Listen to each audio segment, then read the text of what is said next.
So I get upset when I hear people from all over the world, and you get upset saying the N word. You get upset when people you wouldn't call nobody a spick. So like, imagine if I went to up to a Puerto Rican person right now, and I was like, "Yo, what up, my spick?" Right. They would get pissed off and be ready to fight. Oh yeah. Or if I went up to a Jew, and I say, call, "What up? What up, my like kike?"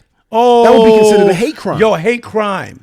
What about if we went up to white people and say, "Yo, what up, cracker?" Yeah, but that's not even something that bothers them. Right. That doesn't bother them. So but what is a term that you would say to a white person that would make that? A lot of people think cracker is the cracker of what they eat. So it would have, but that's not it. It's an empowerment word because when the slave driver used to slap the slave with the whip, that's where the word crack. And when it would crack, black people would say that cracker. So it's a term, even white people don't know that these days. Right. It's a term that is a term on their side of empowerment, where nigger is a term of, oh, you nigger. And it's very different. It's very bad. It's dark. It comes from a dark place. Right. So a lot of people don't understand that the word nigger is not something that black people use because it's endearing. We become so normalized to the word that it just rolls off our tongue with any other sentence that we say. It's nothing. It's something that happens so unconsciously that we gotten used to saying it. So when you see black people in the street saying, "Yo, nigga this, nigga that," it's become a cultural phenomenon. Right. That now black people don't even think about it in a negative light. And this is why you hear black people say, "Yo, I'm taking this. We took that word back." No, we actually didn't take the word back because people were still looking at us as less than. We're still not at a point where black people have made it and we're looked at on the same level. Because you have to remember the history of black people in this country. Like for years, even still now, when people see black people, there's a lower value that's there. See, at the end of the day, we're all humans, but the mindset of other people when they see someone black, they're still, do I have to be afraid and hold my bag? Or, you if I speak a certain way and I'm proper, you're talking white. Or when they walk into the store, watch this black guy. He's a thief. But mind you, my cousin used to work in a Lord and Taylor, and there were more Jews, Hasidic Jews in there still, and then there were black people. And so when you use the term nigger, it doesn't take the sting off the origin of the word. It doesn't, because it's so negative.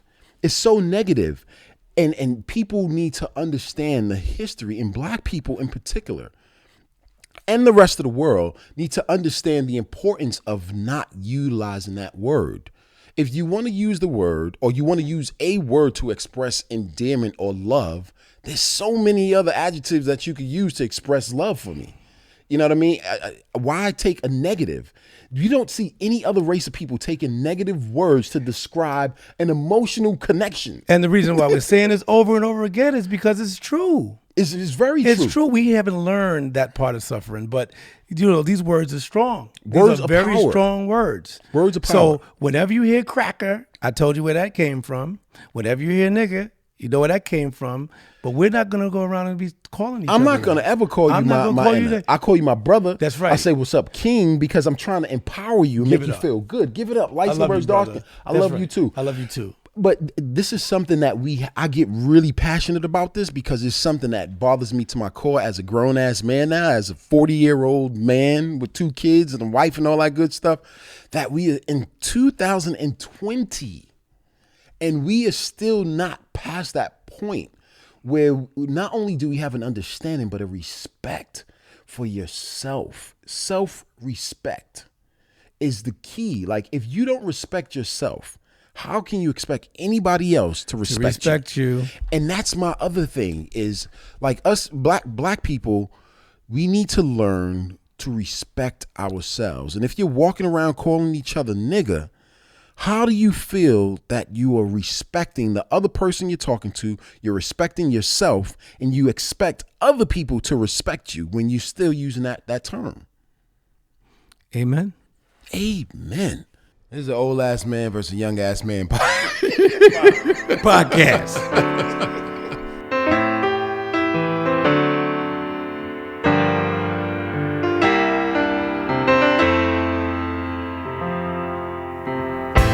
So if I'm Basquiat, or if I'm Keith Haring, or if I'm motherfucking Michelangelo, or whoever, any artist, when you're in your purest form of your art, that's when you make, you're not really thinking about, okay, I'm a civil rights activist over here one day, and no, but this is who you are.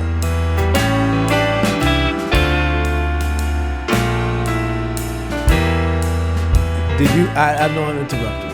Go ahead, that's fine. But do you think that he wanted to die? I think that he committed. I say he committed suicide. So this is we go back into the original interview with Michael Petrie, but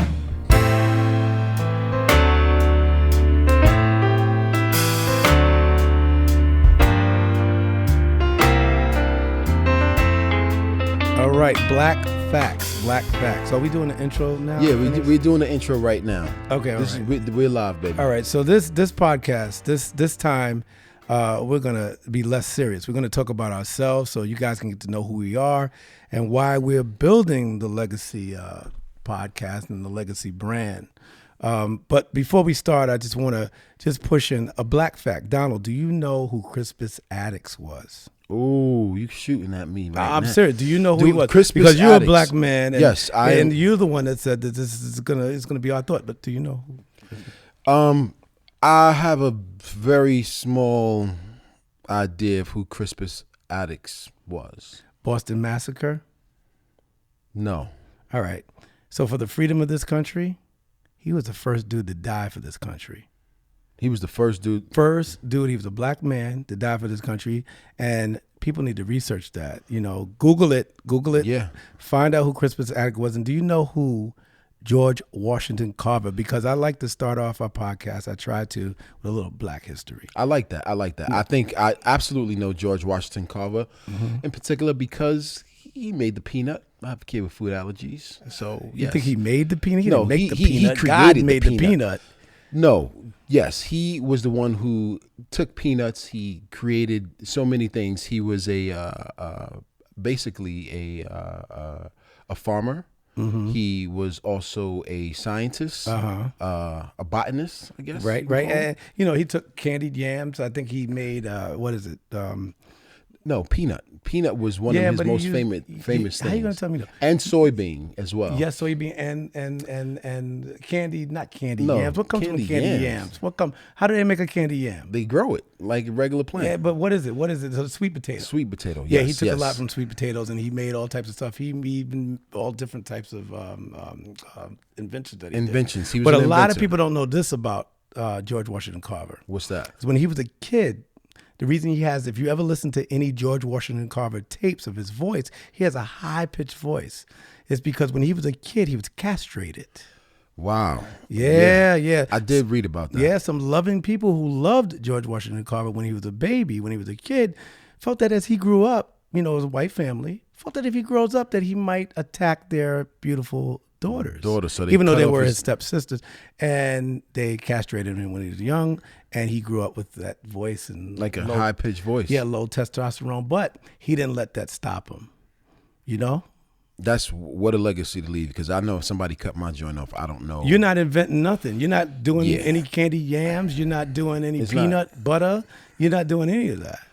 Right. So let's get back on track. So you mentioned but we are on track. We are on track. We're never That's off right, track. right. So what I'm trying to say to you now, you have those two men that we just mentioned. Would you call them, and a lack of a word not, I don't really want to mention because both of us don't like this word, but would you call them a nigger? What? Yeah, man. No, I was on a train day and somebody was talking about niggas. Absolutely not, man. And why you want to strike a chord with me?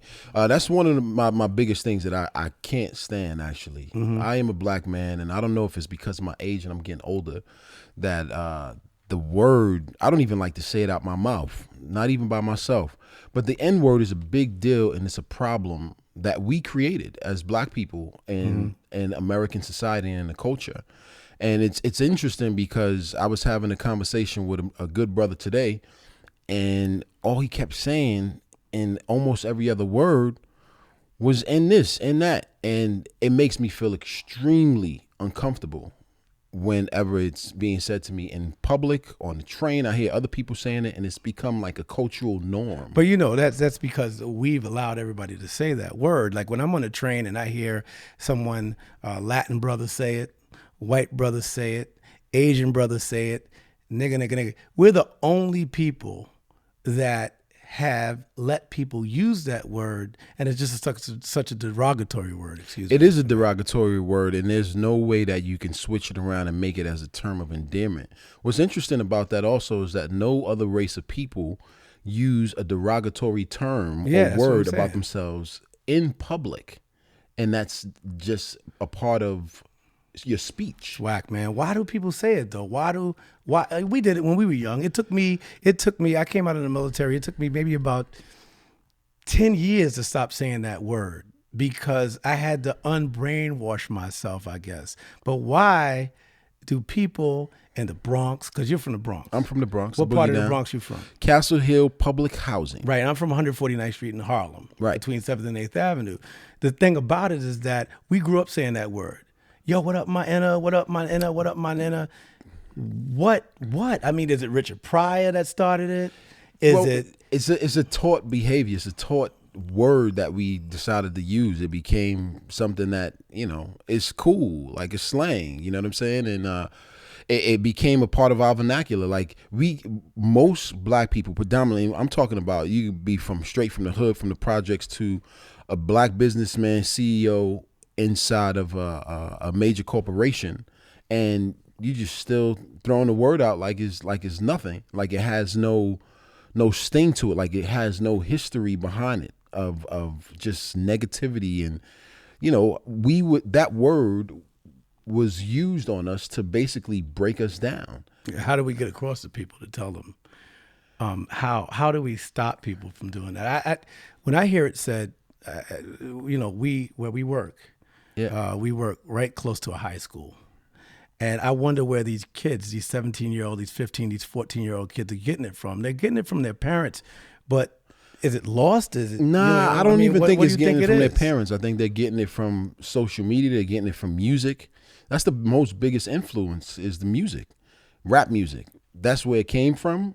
Yeah, but you're a Tupac guy, and I he am say a Tupac nigga this guy. and nigga that all the time. Yes, he does. And that, I'm not a Tupac or Biggie guy. Well, just like because there's no point. But you were an NWA fan, and they were the ones from the West Coast came out hard. They named their album NWA. See, they had a point though. What was the point? F the police, man. They were getting harassed by the cops. That was a song that they made. Yeah. So what we did, we'll get back to our argument about that, but the reason why they used that word, they were expressing hatred towards the cops or what they were experiencing, but at the same time, it's also a part of the vernacular. It's a part of the language that's used in hip hop and black culture and specifically, and something it just doesn't sit right with me. So how do we stop that? And then where does it come from? At what point in society that we made the N-word valid? It got a lot of traction when rap music left that time when they were talking about causes and went to the booty shaking, the sliding the credit card through the ass cheeks, calling our black sisters, and nowadays even the white sisters, hoes, bitches, and blah blah blah. And now when it left that, when it left Public Enemy, when they were fighting for a cause, when they were saying something, they were reasoning in the streets, even Flavor Flav, when he was screaming out, 911 is a joke, stuff like that. When it left that, and the only, like I said, NWA. I was about to say NWA. Well, Negroes with an attitude. Yeah, right? yeah, all right. Right? When they came out with their music and all that stuff, it was because there was a cause, there was a reason.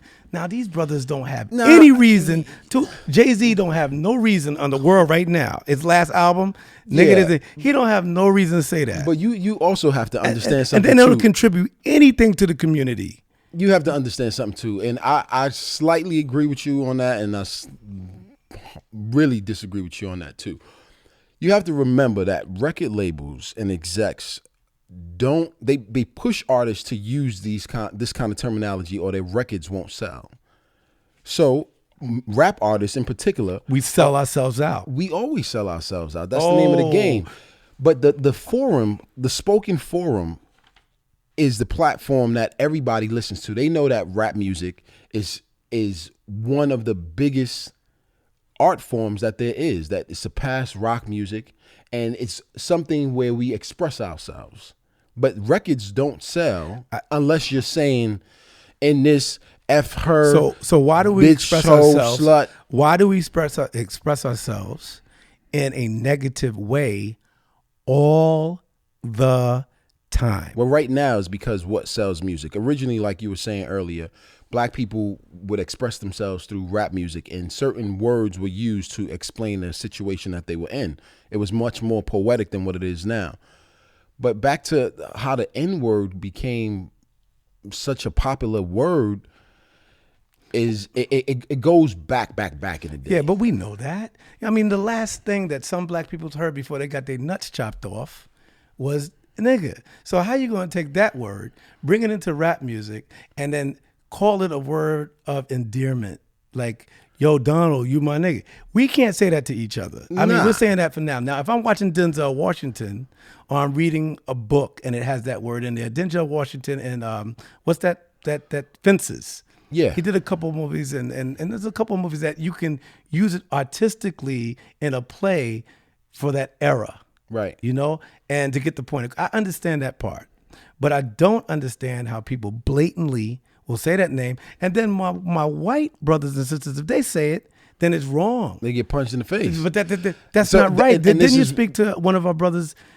Correct. Today. I was talking to Bill today, a friend of ours that worked with us in hospitality. Yeah, a longtime friend of ours who's white, and we had we were having a conversation today, basically talking about this topic in particular. And I told him, I just finished having a conversation with another brother, and all he kept saying was in this, in that, and how could we be upset when a white person says it, but it's okay for us to use on a public forum or say it out loud?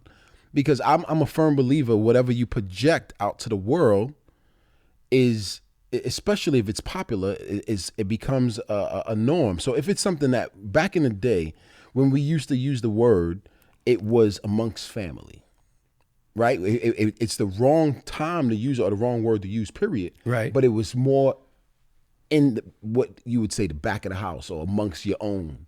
It wasn't something that you would say in public until comedy put it on the front line, and then it went into rap music. And then once rappers start saying it, and rap is the #1 selling music, it became, like I said, a cultural norm to use the word nigga. And for me personally, I hate it, because what that word reminds me of and what it describes is someone who's uneducated, someone who is violent, someone who don't have their stuff together, someone who's just basically completely ignorant. And I believe that it dictates a certain kind of behavior when you say that word. So did you have that type of behavior when you were growing up in the Bronx? Because when you grew up in the Bronx, right? Yeah, you know, we know each other's story. Yeah. But you grew up with your family?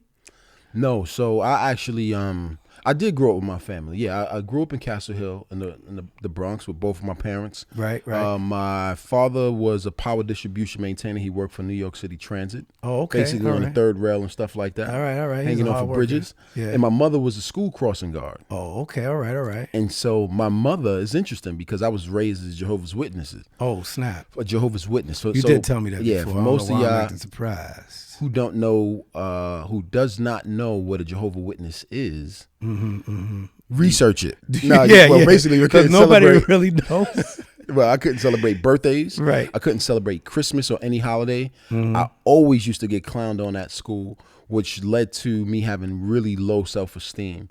And I actually was very suicidal as a kid. Oh, man. And so what happened is my mother was basically a gangbanger when she was a kid. She grew up in the streets. She what gangs back in the day? She was in the Savage Skulls, and that was an old school New York gang. Yeah. And my father was the complete opposite. He was like he was much more, I wouldn't necessarily say clean cut, but he wasn't in the streets like my mother was. Right. And so when they got together, there was always friction and tension. However, long story short, my mother and father ended up getting divorced. Damn. And when they got divorced, I ran the streets, basically. I was doing all the wrong things. I was hustling, selling drugs, and I ended up going into a group home. Right. First, it was a foster home at the age of 11. Mm-hmm. I had my first birthday in a foster home at the age of 11. And then Your first? Foster home. My first birthday at the age of 11. Right. Yeah, because before that, I've never had a birthday before because I was Jehovah's Witness. Right. And then fast forward, at the age of 14, I was put into a group home. And so what the difference is between a foster home and a group home is, at a foster home, you have two parents or two people that get paid by the state to act as your guardian. In a group home, you basically live in a house with the same sex, so it's all guys where I lived, and an agency hires people to work shifts inside of the house to look after. I lived with 13 other guys who was just like me in the group home. Right. And so that's basically how I grew up. But what happened to, you had a lot of friends in the group home. Was there anything specifically, did you make it? You have a good life now, man. Yeah, thank God I have a good life. You have beautiful kids, beautiful wife. Thank you. Living really well. Thank you, man. What, I just want the listeners, and we want the listeners to hear, what made you get to that point? What pushed you to get to that point every single day? And I know sometimes you say it's not you all the time, but I've seen it. You're my man. I know the stuff that you've been through and where you're going. And how can we, I'm rambling. Let me answer your question first. Let me just tell the people the type of person you are. I'm rambling. But when this all connects to this word that we're using. We heard some kids, teenagers outside using the N-word. And for some reason, Donald decides that he always wants to go over and correct these kids. He's always looking at black kids, and he's always asking these black youths, telling them how to better themselves. And when I see him do that, he usually kind of uses his story with saying it and without saying it. So that's why I'm asking you. Yeah. What makes you, Well, what changed me, man? This is a long question. Kind of forgot what I was going to say, man. I know, man. I'm bad like that. I talk a lot. I'm basically what happened to me and what saved me was I had a lot of positive influence from older black men that really helped me along the way. They were blessings, like guardian angels, because I was doing a lot of craziness, running the street, and I've had situations to where I almost lost my life a couple of times from doing just wrong things. But who helped me along the way, besides like praying and stuff all the time, was I had a lot of role models, man, that came up to me and helped me and said, look, this is what you need to do. Because there was a point when I was homeless, and I constantly had people, with God's blessing, that reached back and said, yo, nah, let me help you out. You need some extra money. You need a haircut. Let me help you get a job. And that was really what saved my life, was, having some positive role models in my life. Because without that, forget about it. You know what I mean? Yeah, but there was a turning point. What was the turning point? Was there, the time that you got shot at? Yeah. Now, I grew up in Harlem on 149th Street, and I grew up different than you. I grew up in a neighborhood, Dunbar Apartments, middle class. But we've both seen guns. We've both seen people get murdered in the streets of New York City. I'm a little older than you, but when you got shot at, what did that do for you? And how did that happen? How did you get away? How did you not get shot? Well, I didn't get shot because of God. That had nothing to do with me. Straight up and down. I ain't no Superman. But I had come back home when I was in a group home. There's something called home visits, where they give you a stipend on the weekend and you can go back to your family, basically. Yeah. I went back to the Bronx. I was living in Queens at the time. Right. And I got together with a bunch of my friends. We went to go buy some weed at a spot called St. Lawrence. This is early 90s, y'all, like maybe 94, 95. We went to a weed spot, and then up the street from the weed spot was a park right across from Gleason, which is in the Bronx. So if you're from the Bronx, you may know what I'm talking about. There's a park that just have benches in a semicircle. Everybody else was sitting down, rolling up blunts. I was the only one standing up rolling. And that's why I think that black people shouldn't be smoking marijuana. But anyway, go man, ahead. I just got to tell you. I know you got to say black that. people smoking herb and getting shot at. So go ahead. Anyway, a guy was on rollerblades and he skated by, and nobody paid attention to him, you know.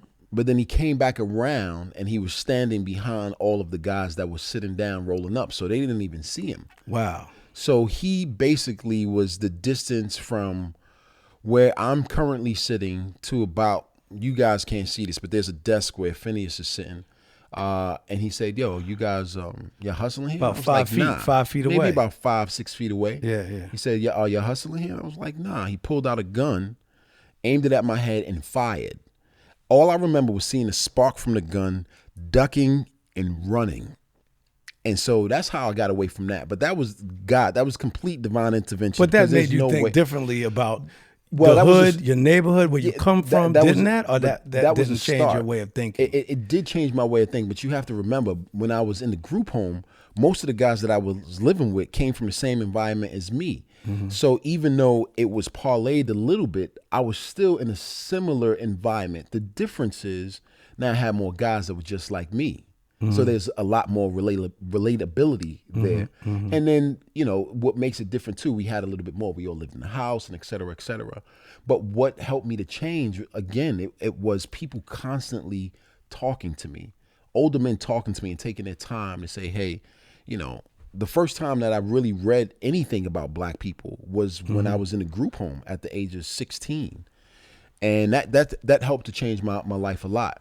But you know what I am curious about though is you my man 50 grand, I love you and all that. How did you grow up? Because I did hear that your father was the second black fireman in New York City. Probably one of the second, but you know, the story is that he was a great man. This man had a are we going? Oh, thank you so much. Yeah, we got to drink some water. See, that's what I'm talking about. Water service in here. Yo, thank you, brother. Water break. My voice is messing up. Yeah. And I can't reach for the Yeah, I'm good? Okay. All right. So yeah, let's talk about you growing up. Well, I usually don't talk about myself too much. You should though. Because you want me to. People should know who you are. But I grew up in a household where, and back to what we were saying before, not to go too back where the word nigger was used all the time. I grew up in two households. I was lucky. I grew up in Queens, New York, but usually I was in Harlem most of the time. My mother and father were not together, but they were together. I would see him all the time. He would take us fishing. We would go out to Sheepshead Bay, go deep into the ocean. We spent a lot of time in Cape Cod. We had our own boat, the whole 9 yards. But when I would come home back to 149th Street, it was kind of crazy. I grew up in the 70s and the 80s, and this was the Nicky Barnes time. And in my area, Nicky Barnes was one of the guys who ran the community. My first experience with death was probably when I was about 4 years old, 5 years old. What did you see? Oh, I was coming out of the number 3 train on 149th Street, and dude walked up to someone with a shotgun, who happened to be, his brother's name was Dondi. And if you guys have ever seen the movie New Jack City, it was loosely based on my neighborhood. And what happened is that this brother, and it was based in crack. Back in those days, it was heroin. So that's why I say loosely based. Heroin was rampant in the streets. And these guys, Nicky Barnes and a couple of other people, and if you Google that name, and you'll see what I'm talking about. He was running it, working for the Italian mafia. He had a gentleman murdered because his nephew was robbed for drugs in somewhere further uptown in the 150s. So when he shot him in front of my mom and we ran. The next week, the postman opened the mailbox that he had gotten shot next to and found body parts of this guy who was blown away in front of us.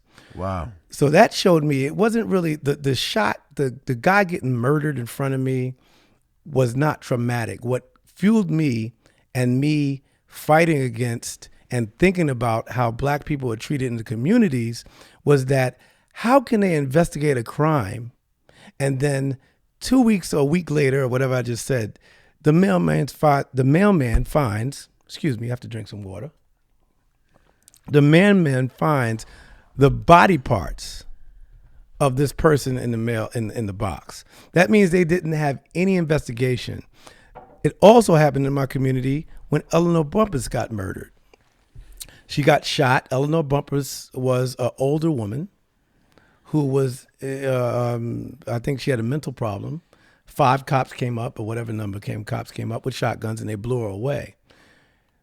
Their family found her thumb under the bed 2 weeks after she was murdered. Wow. After the city said they investigated. So what fueled me in my community, because I had both sides. I had a father that worked for the city in law enforcement and in the fire department.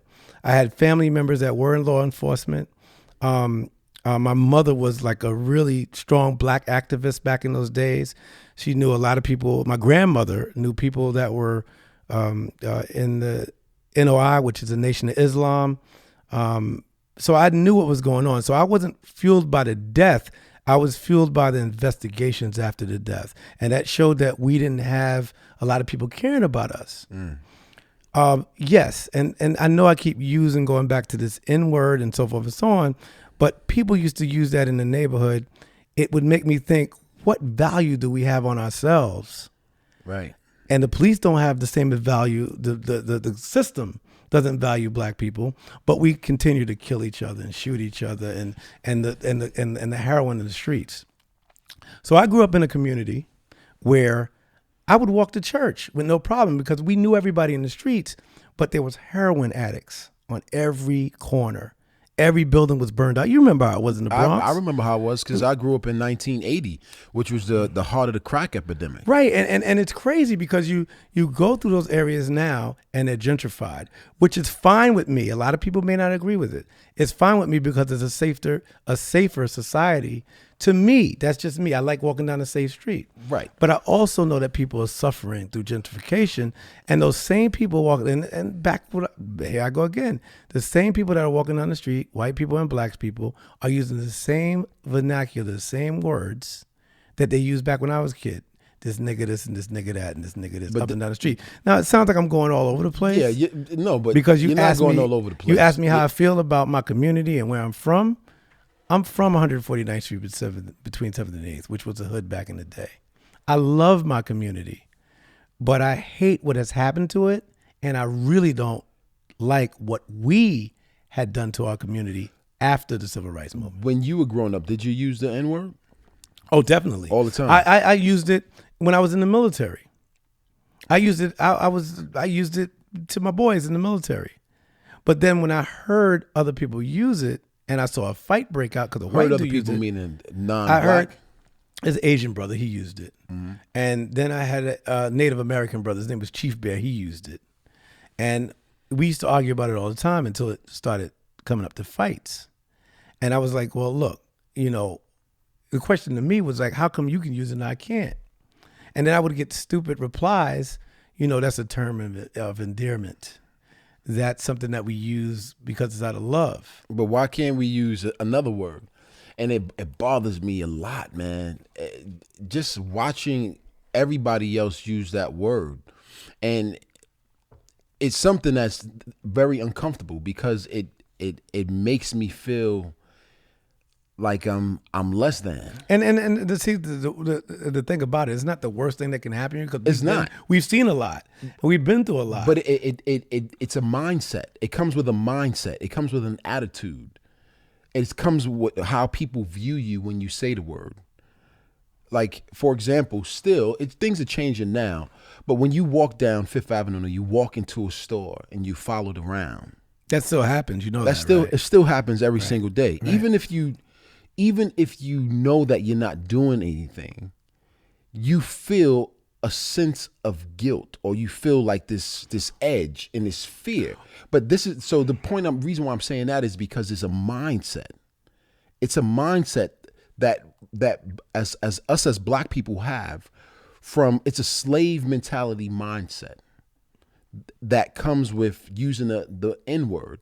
You see, like black people are so cultured and so numb to using a word that they don't even see it. I was talking to a brother the other day, and I said to him, yo, you don't have to use the N-word. You could call me brother. You could call me king. You could call me, use a different word or adjective to express our camaraderie, our love for each other, instead of using something that's negative. He was like, nah, man. Yo, that word, we took that word back. It's our word. It's not our word. It's not our word. No. Because the person who started using the word created that to demean, demoralize, suppress us.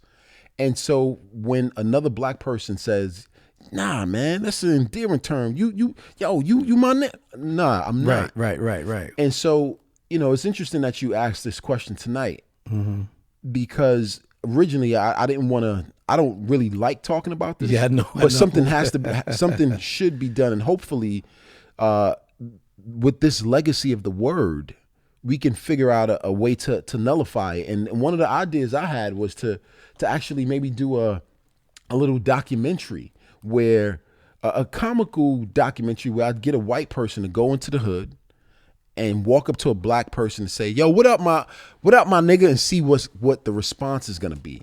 Will a black guy get upset? Will he want to fight and punch him in the face? Hey, we don't want to give away too much of that film, because that sounds hot. Well, yeah, that's just a little sneak peek. But it's very interesting that we can say the word so loosely and expect everybody else not to say the word.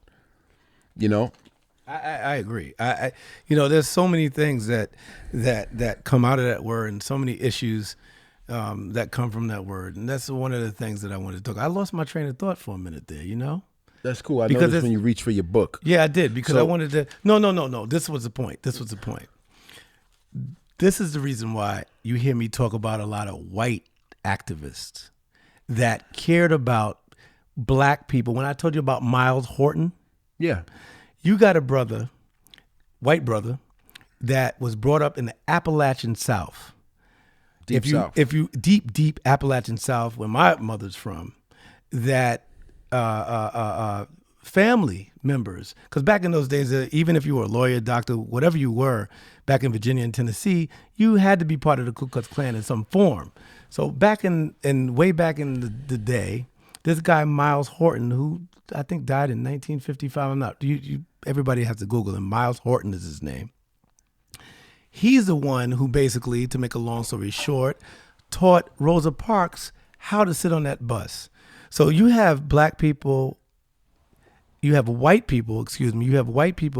that actually, in some cases, love black people more than we love ourselves. Why is that?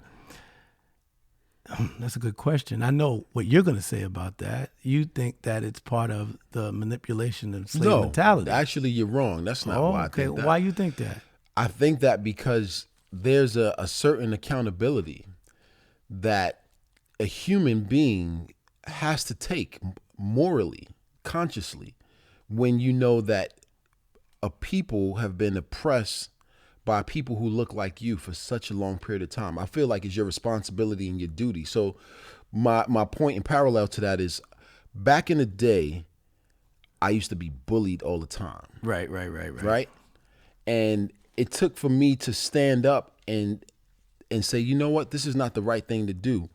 Let me help other people that went through some fucked up situation where somebody's constantly beating them down. So who's going to step up to help those people out? And especially when the history of white people in this country and around the world have taken advantage of one race to get ahead. So you're trying to say that some white people are bullies? Absolutely. Sometimes, man. Well, I mean, I know that you have one of the big issues that you had, because we were doing a film and you placed Bill Cosby in there. Yeah. Right? Absolutely. And then you said that Bill Cosby is not being treated the same as Harvey Weinstein. So that's different now. Now hold up. I feel differently now. Now this is a legacy podcast. We're just talking about, all these issues because we want you guys to get to know us more. But Donald has an issue with Harvey Weinstein being treated different than Bill Cosby. But today, Harvey Weinstein went to Rikers Island. What? That's right. I didn't know that. Harvey Weinstein is in Rikers Island right now. But he's not in general population, so. It don't matter. He's in Rikers Island, brother. But check this out. He's got another trial coming up in California. Else. Okay. In California. But we're hold on, I got to interject. You know why I have to interject? Because when I felt like that, it was still in the beginning of the case. And I did feel that Harvey Weinstein wasn't being treated the same way that Bill Cosby was. And absolutely, because there are many pedophiles, man. I mean, pedophilia has been going on for a long time. They both be raping. They absolutely, so they both should be guilty. They both be raping, right? That's what I said. Be raping. I know that's that Harlem I said 149th Street between 7th and 8th Avenue. I ain't gonna fret like I gonna have Ebonics see. Don't get twisted. So come on now. So but that's why I was upset, because the processing is very, very, very different. And there are many pedophiles that have not gone. Woody Allen, he adopted a girl from another country and got married to her. He got married to her. Nobody said anything. At least he married her. He's a sick man. I'm just saying. He wasn't just raping her. He was I'm gonna rape you and then I'll marry you. Elvis Presley married a 14-year-old girl. He was a grown-ass man. Yeah, that's true. But what about what's his name? I'm just saying. I don't even know who the hell you're talking about right now. The listeners know. They don't know. If I don't know, they don't know. I forgot his name. But anyway, they know. You too young. You young. I listen to old school music. But okay, anyway, but go ahead. I don't want to go off track, but my point is the processing is very different, and it feels like for a long time, whenever black people do something, it's blown up out of proportion. Especially if you're guilty, you're guilty. Whether you're black, white, Chinese, Indian, it doesn't matter. A crime is a crime is a crime. But we know that in America and other parts of the world, it's not treated the same way. So again, going back to the N-word. Right. We're not even going back. We're talking about it. We're talking about all these topics that's going on. We're talking about it. Okay. So we have another 5 minutes left. Right. I want us to sum this up. So okay. Go ahead. You go first. Summing this up with this 5 minutes. Summoning this? Summoning it. Yeah, we summoning it up. Summoning them. We, on the serious note, want people to hear what we're saying, change their minds about the things that they say, and just push forward in doing the right thing. When we talk about Harvey Weinstein, when we talk about our lives, we hope that you can take something from this and grow with it. Take something from this and say, I went through the same thing. And we want everyone that listens to our podcast to open up the dialogue and have a conversation about the things that make us uncomfortable. Because at the end of the day, there's only one race. It's the human race. So it doesn't matter what color you are, where you come from. We all are the same.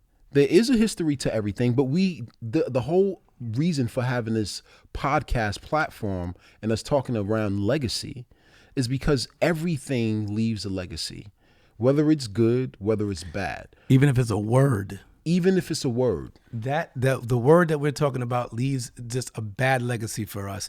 And when you have so many prominent people saying that word, especially black people saying that word, it destroys who we are as a people and all the struggles that we went through from slavery time, before slavery time, till today. All the successes that we've gone through, that word is a destructive word in our community. And I want to open this up because I would love to get a Puffy, a 50 Cent. They ain't coming through, man. They don't care. You got Dave too much Chappelle. Hope in them brothers. Well, Dave is cool. We know him personally. I would love to open up this conversation with brothers and sisters around this word because it has so much value in the world. Not only in hip hop, but hip hop is international. But it seems like anything that we do as people of color, as black people, everybody follows. It's like we're prophets. Everything that we do. So then we shouldn't be using the word. We shouldn't be using the word. No, and that's the point. So we're gonna wind it up right now. We're gonna wind it down. We're gonna wind it up. We wind it up. We're gonna continue for another 45, 50 minutes. But then we'll get into the real stuff that we know. No. Save it. We'll save it for the next podcast. So, ladies and gentlemen, thank you again for tuning in to this podcast. This is episode number 3. This is episode number 3. Please tune in to our other episodes. The last one we did was about 2 correction officers, retired correction officers from Rikers Island. We would do a part 2 of that in the future, but every single week we will be introducing a brand new topic and having a conversation that revolves around legacy. So God bless. You all have a great week, and please subscribe. Please subscribe. It's very, very important. And also, if you have any comments, email us at readsmalllegacy@gmail.com. Or any suggestions. And that's REID small SMALL legacy@gmail.com. And what's our Instagram? Our social media page is Read Small 1, and we are just now starting a podcast page, which is called The Road to Legacy Podcast on Instagram. There's nothing up there yet, but it will be up there soon. We also want to give a thanks to Phineas and Stereotype for hosting us. Courtney. And yes, so please big tune up in. Courtney and Phineas. And once again, just remember these names. Remember Miles Horton, look that up. Remember George Washington Carver, look that up. Because these are people, white and black, these are people who set legacies that we are following to this day. And who's the first one you mentioned? Miles Horton? No, the very first one when we started. Oh, Crispus Attucks. Crispus and Attucks. Yeah, he's a revolutionary. He started, but I wanted you to get both sides of the spectrum, Donald. Yeah, and then I want them to know the white and the black of it all. Absolutely, 100%. I know you black and the black. And you light skin and light skin. All right, well, we're out of here. God bless you guys. Thank you so much for listening to us. Peace and hair grease. Hair grease. Till next time. Love you guys. Love you. Bye. Peace.